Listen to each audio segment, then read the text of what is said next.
ये कहानी एक ट्रक के बारे में है जिसको एक अनोखा चैलेंज दिया गया कि 3 टन आइस ब्लॉक को आर्टिक रीजन से अफ्रीका लेकर जाना बगैर किसी रेफ्रिजरेटर के। इस वीडियो में हम जानेंगे कि इस ट्रक को ये चैलेंज दिया किसने और क्या ये ट्रक इस चैलेंज को पूरा करने में कामयाब हुआ या नहीं। So please subscribe. ये कहानी 1958 में लग्जमबर्ग से स्टार्ट होती है, जहां एक रेडियो स्टेशन था जो पूरी दुनिया में रेडियो लग्जमबर्ग के नाम से मशहूर था।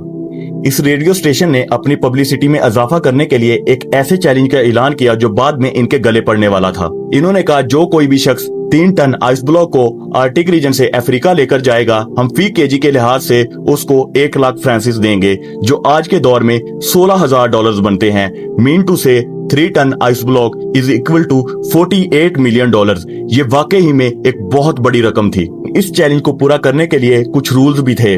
पहला रूल ये था कि इस आइस ब्लॉक को 1 पीस में लेकर जाना, और दूसरा रूल ये था कि इस आइस ब्लॉक को बाय रोड ट्रांसपोर्ट करना, और तीसरा और सबसे इम्पोर्टेंट रूल कि इस चैलेंज को पूरा करने के लिए किसी भी रेफ्रिजरेटर का इस्तेमाल बिल्कुल नहीं किया जाएगा। उन्होंने इतनी बड़ी रकम का ऐलान इसीलिए किया था क्योंकि उनको लगता था कि इतने बड़े आइस ब्लॉक को आर्टिक रीजन से अफ्रीका लेकर जाना बिल्कुल इम्पॉसिबल है, क्योंकि ये कोई छोटा मोटा सफर नहीं था, बल्कि 8,500 किलोमीटर लंबा सफर था, जिसमें से 2,500 किलोमीटर सफर इस ट्रक को अफ्रीका के सहरा में पूरा करना था।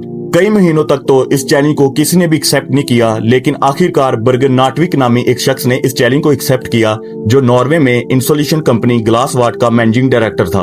उसका मानना यह था कि उसकी कंपनी जो इंसोलेशन मटेरियल बनाती है, उसका इस्तेमाल करके इस चैलेंज को बाआसानी पूरा किया जा सकता है।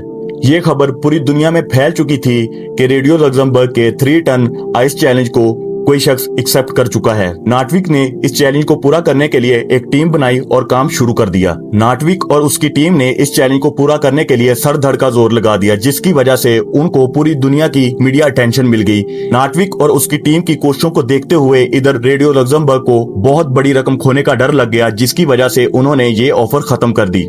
लेकिन ऑफर खत्म होने के बावजूद भी नाटविक ने इस चैलेंज को पूरा करने की ठान ली, क्योंकि उसको पता था कि अगर वो ये चैलेंज पूरा करने में कामयाब हो गया तो उसकी कंपनी वर्ल्ड वाइड फेमस हो जाएगी। इस चीज का फैसला किया जा चुका था कि आइस ब्लॉक को नॉर्वे के सिटी मोइराना से ऑल द वे अफ्रीका में गैबोन के सिटी लिब्रविल तक लेकर जाया जाएगा। आइस ब्लॉक को Denmark, Belgium, France, Spain, Netherlands, Morocco और अल्जीरिया के सहराओं से होते हुए लिब्रविल तक जाना था। नाटविक और उसकी कोशिशों को देखते हुए कई कंपनीज ने उनको स्पॉन्सर करना शुरू कर दिया। शेल ने फ्यूल का जुम्मा उठाया और स्कीनिया ने वो ट्रक दिया जिसके ऊपर ये आइस ब्लॉक लोड किया जाना था। इस आइस ब्लॉक को ग्लेशियर से काटने का फैसला किया गया, लेकिन इतने बड़े आइस ब्लॉक को काट के नीचे लाना इम्पॉसिबल था। इसी वजह से 200 केजी के ब्लॉक्स को काट काट के हेलीकॉप्टर के जरिए नीचे लाया गया। जैसे ही उन ब्लॉक्स को नीचे लाया गया तो उनको दोबारा फ्रीज करके 3050 केजी टन वजनी आइस ब्लॉक को दोबारा बनाया गया, जिसको एक खास किस्म के कंटेनर में लोड किया गया, जिसकी चारों तरफ से ग्लास वॉल से इंसुलेशन की गई। जैसे ही इंसुलेशन का अमल मुकम्मल हुआ तो 22 फरवरी 1959 में इस सफर का आगाज होता है। शुरुआत में तो इस ट्रक को किसी भी किस्म की दुश्वारी का सामना नहीं करना पड़ा, क्योंकि यहाँ मौसम भी खुशगवार था और रोड भी ठीक ठाक बने हुए थे। जैसा कि हम बता चुके हैं कि इस ट्रक को वर्ल्ड वाइड अटेंशन मिल चुकी थी, इसी वजह से वो ट्रक जिस किसी भी सिटी से गुजरता था, वहाँ के लोग उनका भरपूर किस्म से इस्तकबाल करते थे और नारे लगा के उनका हौसला बढ़ाते थे। इवन के फ्रांस में भीड़ के इलाकों से निकालने के लिए वहाँ की पुलिस ने इस ट्रक को स्पेशल प्रोटोकॉल भी दिया और फ्रांस के मेयर ने इनके क्रू की दावत भी की। लेकिन फाइनली ट्रक को एक क्रेन के मदद से एक शिप में लोड किया गया। अब इस ट्रक को एक बहुत बड़ा समंदर का हिस्सा भी पार करना था। जैसे ही ट्रक समंदर के दूसरे किनारे आया तो वहाँ हालात बिल्कुल मुख्तलिफ थे, क्योंकि अफ्रीका यहाँ से स्टार्ट हो चुका था। अब इस ट्रक को 10 दिन इसी तपते सहरा में सफर करना था। जी हाँ, वही अफ्रीका जहाँ आम रूटीन में भी दर्जा हरारत 50 डिग्री सेंटीग्रेड रहता है या इससे भी ऊपर चला जाता है। यहाँ इस ट्रक को बहुत सारी मुश्किलात का सामना करना पड़ सकता था, क्योंकि गर्मी में सफर करने की वजह से ट्रक के इंजन को भी मसला बन सकता था और इवन के क्रू की तबीयत भी बिगड़ सकती थी। इस क्रू में एक इंजीनियर, 4 ड्राइवर्स, एक मैकेनिक और 2 कैमरामैन भी मौजूद थे। जैसे इस ट्रक ने अफ्रीका में सफर शुरू किया तो इस ट्रक के लिए बहुत सारी मुश्किलात आना स्टार्ट हो गईं, क्योंकि ट्रक जिस एरिया से गुजर रहा था वहां उनको बहुत ज्यादा सिक्योरिटी थ्रेट थे, क्योंकि वहां पे सिविल वॉर चल रही थी। क्योंकि फ्रीडम फाइटर पहाड़ों में छुपे हुए थे और वो अपनी बातें मनवाने के लिए ट्रक और उसके क्रू मेंबर को हॉस्टेजेस भी बना सकते थे। इसी मसले को हल करने के लिए फ्रेंच फॉरेन रीजन ने इस ट्रक को सिक्योरिटी दी और बहुत सारे इलाके पार करवाए। डेजर्ट में प्रॉपर रोड नहीं थे, इसी वजह से ट्रक बार बार रेत में धंस रहा था।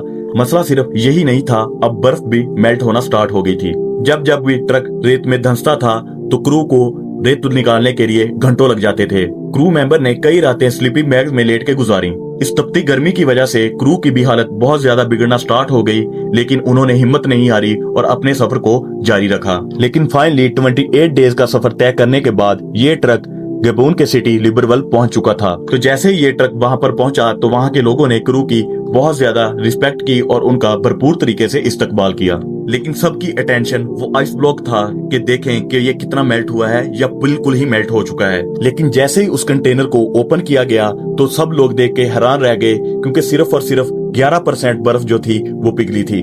क्योंकि नॉर्वे से निकलते हुए इस आइस ब्लॉक का वेट 3050 केजी था और लिब्रविल पहुंच के इस आइस ब्लॉक का वेट 2714 केजी था। लिब्रविल के लोगों ने आज से पहले बर्फ देखी नहीं थी, इसी वजह से उस बर्फ को छोटे छोटे टुकड़ों में काट के उन लोगों में तकसीम कर दिया गया।